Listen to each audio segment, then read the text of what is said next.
"Did you finish the paperwork for the house yet, honey?" Susan asked as she moved about the kitchen, her tone light and conversational. William, absorbed in the details of his business deal, looked up from his laptop. "Almost done. Just a few more signatures, and it's ours," he said, offering a warm smile. "Why? Are you planning something special?"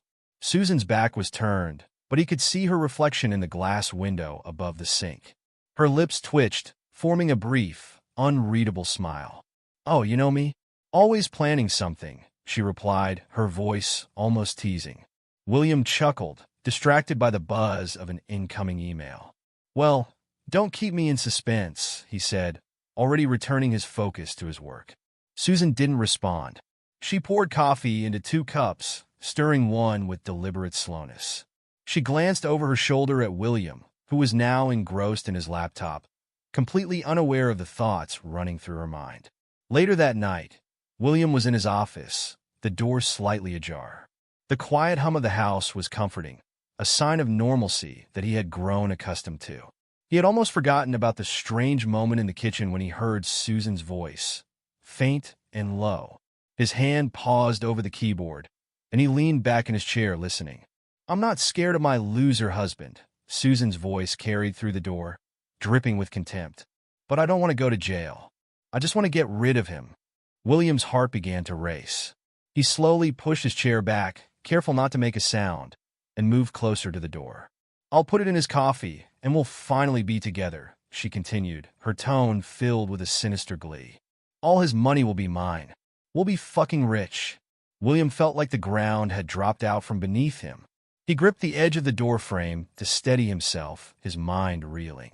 Susan, the woman he had loved for years, was plotting to kill him. And not just kill him. She was planning to do it in cold blood, all for his money.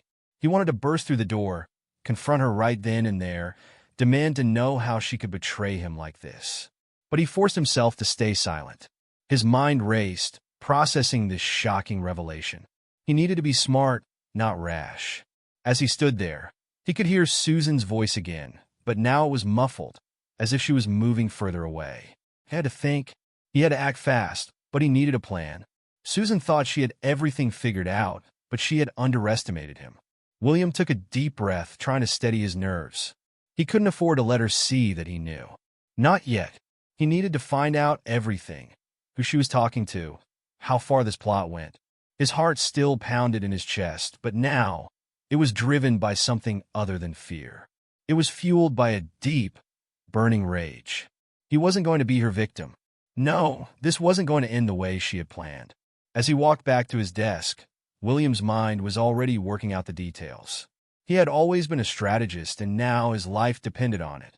The betrayal had cut deep, but it had also given him clarity. He would turn the tables on Susan, and she wouldn't see it coming. He sat down, his hands shaking slightly as they hovered over the keyboard. But instead of returning to his work, he opened a new document, beginning to outline his own plan. This wasn't just about survival. It was about revenge, and William was determined to make sure it was executed flawlessly. Hours passed. William sat at the kitchen table, his mind racing with 1,000 thoughts. He needed to stay calm, but his heart was pounding. Every glance at Susan sent a wave of disgust through him. How long had she been planning this? And with his own brother? The doorbell rang, breaking his chain of thoughts. "I'll get it," Susan said with a cheerfulness that made William's skin crawl. She moved toward the door with a spring in her step that seemed almost too casual, too rehearsed. William watched her, his eyes narrowing. He could feel the tension in the room, but Susan seemed completely unaware, or worse, she was ignoring it. He took a deep breath, trying to calm the storm inside him. When Susan opened the door, William's heart nearly stopped. Standing there, with that familiar, easy smile, was his younger brother, David. "Hey, big bro," David greeted, stepping inside without hesitation. His eyes flicked to Susan, and there it was, a brief, almost possessive glance that sent a fresh wave of fury through William. "Thought I'd stop by and check on you," David continued, his tone too casual, too practiced. "I brought some donuts. How about some coffee to go with it?" Susan's smile widened, and she exchanged a knowing look with David that made William's blood boil. "I'll make it," she said, heading toward the kitchen with a deliberate sway in her hips, her voice saccharine sweet. William forced a smile, though every muscle in his body screamed for action. He watched Susan as she moved with deliberate grace, pulling out the coffee pot. He noticed how her hands were steady as she prepared the coffee. Was this just another part of her plan? She was far too composed for someone who was about to commit murder. They sat down at the table, the tension thick enough to cut with a knife. Susan placed the steaming cups of coffee in front of them, her smile never wavering. "Here you go, boys. Drink up," she said, her eyes glinting with a hidden secret. David took a sip without hesitation, a contented sigh escaping his lips as he savored the flavor. William watched him closely, every fiber of his being wanting to scream at his brother to stop. But he didn't. Instead, William placed his cup back on the table, untouched. "Not in the mood for coffee today, William?" Susan asked, her voice laced with fake concern, her eyes sharp as they studied him. William smiled, slow and deliberate, feeling a dark satisfaction rise within him. "Actually," he said, his voice calm but edged with menace, "I think I've had a change of heart." Susan's smile faltered for the first time, a flicker of unease crossing her face. David looked up, confusion clouding his features. "What do you mean?" he asked, glancing between William and Susan. William leaned forward, his eyes locked on David's. "You know, David, I've been thinking a lot lately about family, loyalty, and trust," he began, his voice cold and measured. "And it occurred to me that sometimes the people closest to you are the ones you need to watch the most." Susan's hand trembled slightly as she set down her coffee cup. The color drained from her face as she realized the shift in William's demeanor. "William, what are you talking about?" she asked, her voice betraying the first signs of fear. William ignored her, his focus solely on David. "You see, David, I've always looked out for you, haven't I?" he continued, his tone hardening. "But now I realize that loyalty doesn't go both ways in this family." David's eyes widened in shock, his confusion quickly turning to dread as the implications of William's words sank in. "William, you've got it all wrong," he started, his voice shaking. "Oh, I don't think I do," William interrupted, his voice icy and final. "But don't worry, I'm not here to play the victim. In fact, I think it's time we all had a little taste of our own medicine." The room fell into a heavy silence, the weight of William's words hanging in the air. For the first time, Susan and David realized that William was not the oblivious husband or the doting brother they had thought he was. He was something much more dangerous, a man pushed to the brink, ready to fight back. Susan and David exchanged panicked glances, their faces pale, as William slowly walked over to the kitchen counter. Every step he took felt like a ticking clock, counting down to their doom. He reached into a drawer and, with a deliberate slowness, pulled out a small vial, the same vial Susan had planned to use on him. "You were going to poison me, weren't you, Susan?" William said, holding up the vial between his fingers. His voice was eerily calm, betraying the storm of emotions roiling beneath the surface. "Mix this into my coffee and wait for me to die, so you could run off with my brother and my money." Susan's face contorted in terror, her breath catching in her throat. She opened her mouth to speak, but no words came out. She was trapped, and she knew it. "William, please, you don't understand," Susan began, her voice trembling, but William's icy stare silenced her instantly. "Oh, I understand perfectly," William replied, his tone sharp as a blade. "What you don't understand is that I'm not as stupid as you think. You've underestimated me, Susan." He turned his gaze to David, who was visibly shaking. "And you, David, my own brother. How long has this been going on? How long have you been sneaking around with her behind my back?" David's lips quivered as he tried to speak, but only disjointed sounds came out. The guilt and fear were plain on his face, and for a moment, he looked like a cornered animal. William let out a bitter, humorless laugh. "You two really thought you could get away with this, didn't you? You thought you could play me for a fool and walk away without consequences." Before either of them could react, William moved with swift precision, grabbing their cups from the table and swapping them with the one in his hand. "You wanted me to drink this poison so badly," he said, his voice dropping to a menacing whisper. "So why don't you try it yourselves?" Susan's eyes widened in horror, and she gasped, her hand flying to her mouth. "William, no, please," she begged, her voice barely above a whisper, her body trembling. "Drink it," William commanded, his tone leaving no room for argument. His eyes were hard, unyielding, as he stared them down. "Both of you, now!" David looked at Susan, his fear mirroring hers, but there was no escape. William's gaze was like a vice, squeezing any hope of defiance out of them. With shaking hands, they each picked up their cups, the liquid inside suddenly feeling like a death sentence. Tears welled up in Susan's eyes, streaming down her cheeks as she realized that she had lost control. There was no way out, no more tricks left to play.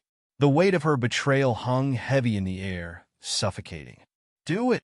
William roared, his voice erupting with the fury he had kept bottled up for so long. The sound was raw, primal, and it made them both flinch. The room fell into a tense silence as Susan and David shared one last, desperate glance. There was no more time, no more words to be said. Slowly, with the inevitability of the condemned, they raised their cups to their lips. William watched, his face a mask of cold determination, as they swallowed the contents. Every movement felt slow and agonizing, the final act of a tragic play they had written themselves. William stood motionless as Susan and David collapsed to the floor, their bodies convulsing as the poison took hold. The room was filled with the sounds of their gasps, their frantic attempts to draw breath, and the growing horror in their eyes. For a moment, William just watched, his mind numb, as he realized the finality of what he had done. The taste of victory was bitter, mingled with the deep sorrow that began to seep into his chest. Susan's eyes, once filled with cold calculation, now reflected only disbelief and regret. She struggled to focus on William, her trembling hand reaching out toward him. Her voice, now weak and fading, barely escaped her lips. "Why, William? Why'd it have to be like this?" William knelt down beside her, his face softening, the rage that had fueled him beginning to wane. "Because you left me no choice, Susan," he whispered, his voice thick with emotion. "You betrayed me in the worst possible way." Susan's hand, so close to touching him, fell limply to the floor. Her breath slowed, and within moments she was gone. William watched the life drain from her eyes, and for a brief second he felt the weight of his actions press down on him like a heavy shroud. He had loved her once, deeply, and now she was gone by his hand. He stood up slowly, turning his gaze to David, who was still alive, though just barely. David's face was a mask of agony and regret.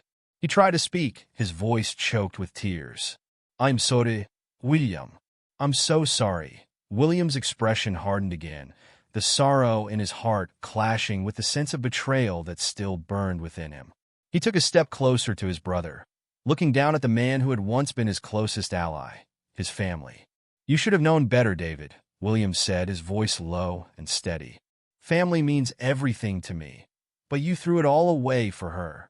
David's eyes, filled with tears, met William's, and for a moment there was a shared understanding between them, a recognition of what had been lost and what could never be regained. But the poison was relentless. David's breath grew more labored, his body shuddering as he fought against the inevitable. William knelt beside him, feeling a strange mixture of anger and pity. He wanted to hate David, to despise him for his betrayal, but as he watched the life slip away from his brother's eyes, all he could feel was an overwhelming sense of loss. "I'm sorry too, David," William whispered, but his words came too late. David's eyes glazed over, his body finally succumbing to the poison. He was gone, leaving William alone in the silence that followed. William stood up, his heart heavy with the weight of what he had done. The house, once filled with life, was now eerily quiet, save for the echoes of the final moments that had just passed. He had won. He had avenged the betrayal that had torn his world apart. But as he stood there, surrounded by the stillness, he realized that he had lost something far greater. He turned away from the bodies of his wife and brother, the emptiness inside him growing with each step. Hours later, William sat alone in his living room, the events of the day swirling in his mind. The silence in the house was suffocating, broken only by the ticking of a clock on the wall. He knew the police would arrive soon, but the thought didn't stir any fear or panic in him. There was a strange calmness in the air, as if the storm had finally passed. The living room was dimly lit, the shadows lengthening as the day turned into evening. William's gaze was fixed on nothing in particular, lost in the void of his thoughts. He had done what he believed was necessary, what he had to do to protect himself. Regret was a foreign concept now, replaced by a numb acceptance of the consequences. The stillness was interrupted by the soft creak of the front door opening. William's eyes shifted toward the sound, and he saw his mother stepping inside. Her movements were slow, hesitant, as if she were stepping into a nightmare. Her eyes immediately fell on the bodies of Susan and David, lying lifeless on the floor. She gasped, her hand flying to her mouth, tears welling up in her eyes. "William," she whispered, her voice trembling with a mix of sorrow and disbelief. She had known something was wrong, but seeing it with her own eyes was a shock she wasn't prepared for. William met her gaze, his face devoid of emotion. "Mom, it had to be done," he said quietly, his voice flat. "They were going to kill me." His mother's expression crumpled with grief, but she nodded slowly, understanding the gravity of his words. "I know, William," she murmured, her voice thick with tears. She stepped closer, her eyes not leaving the tragic scene before her. "I knew what they were planning, but I didn't know how to stop it." William's eyes widened slightly in surprise. "You knew?" he asked, his voice tinged with shock. His mother nodded, her shoulders slumping as if the weight of the truth was too much to bear. "I overheard them talking," she confessed, her voice breaking. "I didn't want to believe it, but when I heard them, I knew I couldn't let them hurt you. I was going to tell you, but—" William leaned forward, his breath catching in his throat. "But what?" he pressed, needing to understand. She sighed heavily, wiping at the tears that streaked her cheeks.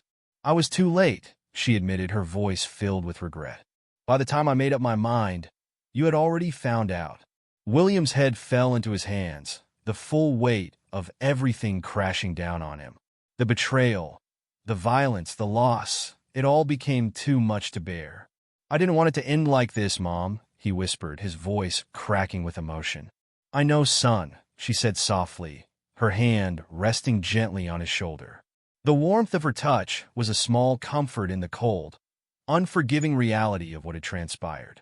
But sometimes we're forced to do things we never thought we were capable of. They sat together in the silence, the minutes stretching on as they waited for the inevitable arrival of the authorities.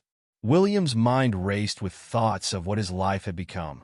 The house that once symbolized his hard-earned success now felt like a tomb, filled with the echoes of decisions that could never be undone. As his mother sat beside him, her hand still on his shoulder, William realized the depth of his isolation. The betrayal had not just taken his wife and brother from him. It had stripped away his peace of mind, his sense of safety, and his belief in the goodness of those closest to him. "Do you think they'll understand?" William asked suddenly, his voice barely above a whisper. He wasn't sure who he meant, the police, the world, or perhaps even himself. His mother took a deep breath, her own pain evident in the tightness of her grip. "I don't know, William," she admitted, her voice trembling. "But I do know that you did what you thought you had to. And sometimes, that's all we can do." William nodded, though the reassurance did little to lift the weight on his heart. The truth was, he didn't need the understanding of others. He needed to understand himself, to come to terms with the man he had become. The sound of distant sirens began to fill the air, faint at first, but growing louder with each passing second. William knew they were coming for him, and with them would come questions, investigations, and judgments. He didn't flinch at the thought. Instead, he simply closed his eyes and took a deep breath. When he opened them again, he looked at his mother, seeing the pain etched into her face. "I'm sorry, Mom," he said, his voice breaking. "For everything." She shook her head, tears spilling down her cheeks as she pulled him into a tight embrace. "No, William. I'm the one who's sorry. I should have told you sooner. I should have done something." William returned her embrace, feeling the tears sting his own eyes. "It's too late for that now," he said, his voice thick with emotion. "But we'll get through this." Somehow, as the sirens blared just outside, William and his mother held onto each other, finding solace in the only thing they had left, their bond. The front door burst open moments later, and the room was flooded with flashing lights and the heavy footsteps of law enforcement. But William didn't resist. He let them take him, knowing that whatever lay ahead, it couldn't be worse than the betrayal that had already destroyed his life. As he was led away, he looked back at his mother one last time, her tear-streaked face the last anchor to a world that had been ripped apart. In that moment, William understood the true cost of survival. He had lost everything, his family, his future, and even a part of himself. But in the ruins of his old life, he found a cold, bitter clarity. Betrayal has a price, and sometimes the cost is more than you ever imagined paying. The wail of sirens shattered the stillness of the night, growing louder as they neared William's house. Red and blue lights flashed through the windows, casting a staccato of light and shadow on the walls. Inside, William sat on the couch, his posture rigid and his expression empty. Beside him, his mother sat in stunned silence, her face pale and etched with worry. Both knew that the arrival of the police was just the beginning of a long, grueling ordeal. The front door was flung open, and uniformed officers burst into the house, their movements swift and purposeful. "Put your hands where we can see them," one officer commanded, his voice authoritative and sharp. William slowly raised his hands, his gaze steady. "I'm not resisting. I'll cooperate." An officer approached and efficiently cuffed William's hands behind his back. Another officer began to secure the area, taking in the scene with a practiced eye. The bodies of Susan and David lay on the floor, the overturned coffee cups and spilled contents painting a grim picture. Two victims, both deceased, an officer reported into his radio. "Possible poisoning. We need forensics and a coroner on site immediately." The lead detective, a middle-aged man with a serious demeanor named Detective Reynolds, stepped into the room. His eyes swept over the chaotic scene before settling on William. "You must be William," Reynolds said, his voice measured but probing. "Can you tell me what happened here?" William looked up at Reynolds, his face impassive. "I will. But first, I want to speak with my lawyer." Reynolds raised an eyebrow, but nodded. "You have the right to remain silent. Anything you say could be used against you, so it's in your best interest to speak with legal counsel before making any statements." William's gaze didn't waver. "I understand. I'll explain everything once I have my lawyer present." Reynolds considered him for a moment, then motioned to the officers. "Take him to the station. Handle him carefully. We need to make sure all details are accurately reported." As the officers escorted William from the house, his mother watched, her eyes filled with tears. "William," she whispered, her voice barely audible over the din of activity. William glanced back, offering a small, reassuring nod. He couldn't find the words to comfort her, but he hoped his gesture would convey that he was still in control, even if the situation was spiraling out of control. Outside, the cool night air hit William's face as he was led to the waiting squad car. The flashing lights of the police vehicles illuminated the scene, casting long shadows across the driveway. The officers placed him in the back seat of the squad car and closed the door, shutting him off from the world outside. As the car pulled away from the house, William looked out the window, his thoughts racing. He had hoped for a resolution that would bring clarity and closure, but now he faced a legal and emotional labyrinth. The truth about what had happened that night was complicated and painful, and he knew that navigating through it would be far from straightforward. Back at the house, Detective Reynolds and his team continued their investigation. Reynolds began questioning the remaining witnesses, including William's mother, who was struggling to keep herself composed. Her answers were fragmented, and her grief was palpable, but she managed to convey the most crucial details. As the police worked, William sat in the back of the squad car, the weight of his actions pressing heavily on him. He had taken extreme measures, but now he was left to face the consequences. The path ahead was uncertain, but one thing was clear. The journey through the aftermath of his decisions was just beginning. The interrogation room was stark and uninviting, with bright fluorescent lights overhead casting a harsh glow. William sat alone at a metal table, his hands cuffed in front of him. Detective Reynolds, seated across from him, kept his eyes locked on William, his demeanor professional but scrutinizing. "All right, William," Reynolds began, his voice calm but firm. "You asked for a lawyer, and one's on the way. But before we get to that, I need you to help me understand what happened tonight." William shifted in his chair, the cold metal of the cuffs biting into his wrists. "I overheard my wife on the phone last night," he started, his voice steady despite the turmoil within.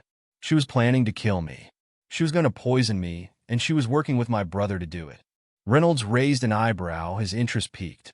"That's quite a serious accusation. What makes you so sure?" "I heard them clearly," William replied, leaning forward slightly. "She was talking about putting something in my coffee. When David came over today, she made us both coffee. I knew something was wrong. I just knew." Reynolds jotted a few notes, then looked up. "So you switched the cups?" William nodded. "Yes.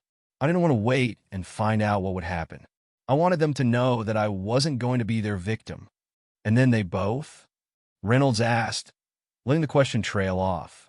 "They both drank it," William said, his voice flat. "They realized what I had done too late." Reynolds closed the file with a sigh. "William, this is a complicated case. You're claiming self-defense, but poisoning isn't exactly a spur-of-the-moment act. It involves planning and intent."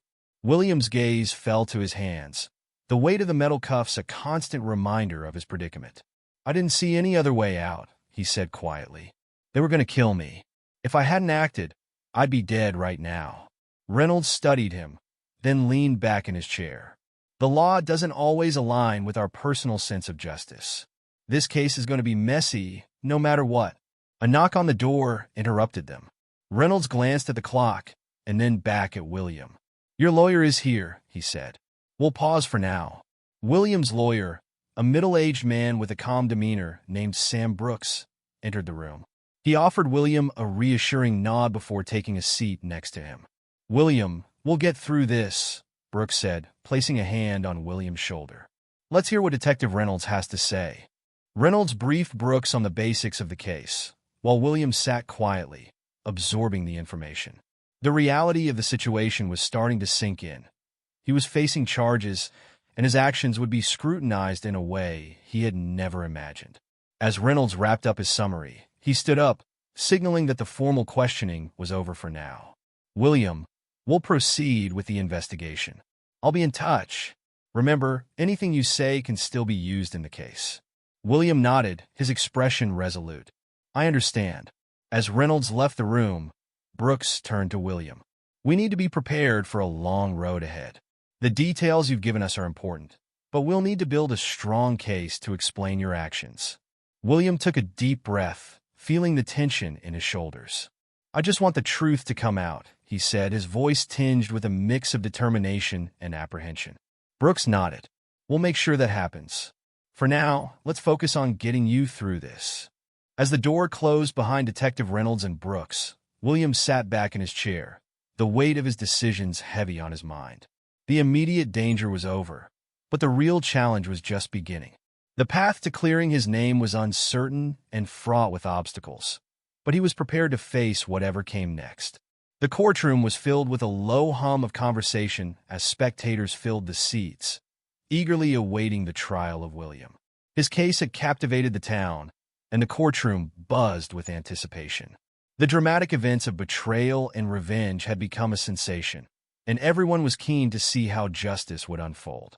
William sat at the defense table, flanked by his lawyer, Sam Brooks. Across from them, the prosecution prepared their case, intent on portraying William as a man who had premeditated the murders of his wife and brother.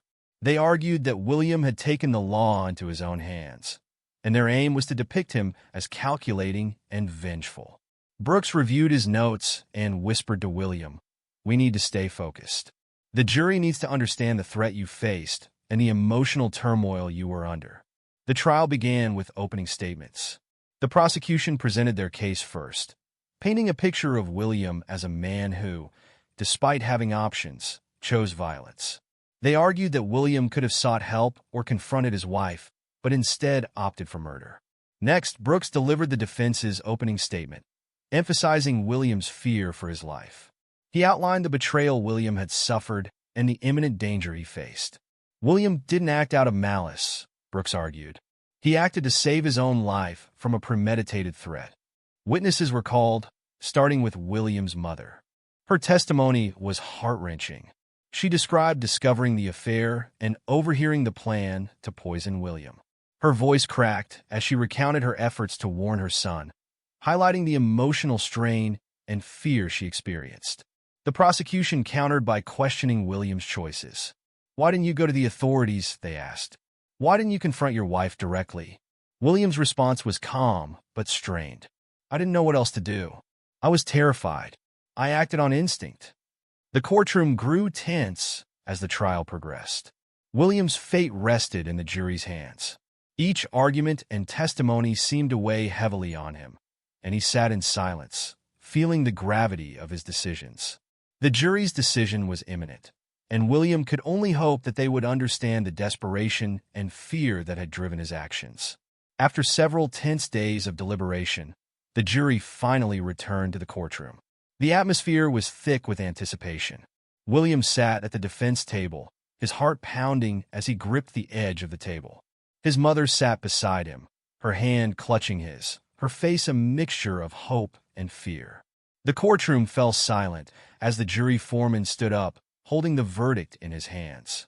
He cleared his throat, and William's gaze fixed on him. "We, the jury, find the defendant, William Carter, not guilty of first-degree murder." A collective gasp swept through the courtroom. William's breath caught in his throat, and he squeezed his mother's hand. The initial rush of relief was palpable, but the foreman continued. "However, we do find the defendant guilty of involuntary manslaughter." William's shoulders slumped. He had hoped for complete acquittal, but he understood the implications. Involuntary manslaughter meant he wouldn't face a life sentence, but it was still a conviction that would lead to prison time. The judge stood and addressed the court.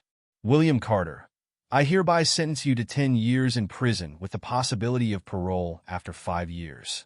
William took a deep breath. It was a compromise, a sentence he could manage, but not what he had hoped for. As he was led away in handcuffs, he glanced back at his mother.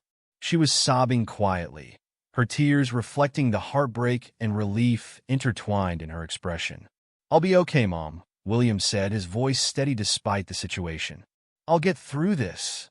His mother nodded, trying to compose herself. "I'll be here when you get out, William. I promise." William was escorted out of the courtroom, his thoughts racing. The journey ahead would be difficult, but he was determined to face it with resilience. As he walked down the hallway, he focused on the promise he had made to his mother and to himself: to endure, to grow, and to emerge from this ordeal stronger. The prison walls loomed high, a constant reminder of William's past and the reality he had to face. Each day began with a routine: the clanging of metal gates, the monotonous calls of the guards, and the steady rhythm of footsteps on concrete. William's days were spent in the prison library, a place that had become his sanctuary. Surrounded by stacks of legal texts and case files, he found solace in the orderly chaos of books and the act of helping other inmates navigate their legal battles. William's initial anger and bitterness gradually softened as he immersed himself in his new role. His work in the library gave him purpose and a sense of control that he had lacked since his arrest. He helped other inmates draft petitions, review case law, and understand their rights. Through these interactions, he learned more about the justice system and the power of knowledge, transforming his anger into a determination to improve himself and contribute positively, even from behind bars. The day of his parole arrived, and William's heart pounded with anticipation. The prison gates opened, and he stepped out, feeling the cool air on his face for the first time in years. His mother stood waiting, her eyes red and glistening with tears of joy. As he approached, she threw her arms around him in a tight embrace. "Welcome home, William," she whispered, her voice breaking with emotion. William hugged her back, his own eyes moistening. "It's good to be home, Mom," he said softly. The weight of the past 5 years seemed to lift as he felt the warmth of her embrace.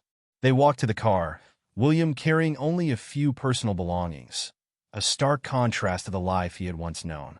As they drove away from the prison, William looked out the window, taking in a landscape that had changed so much during his incarceration.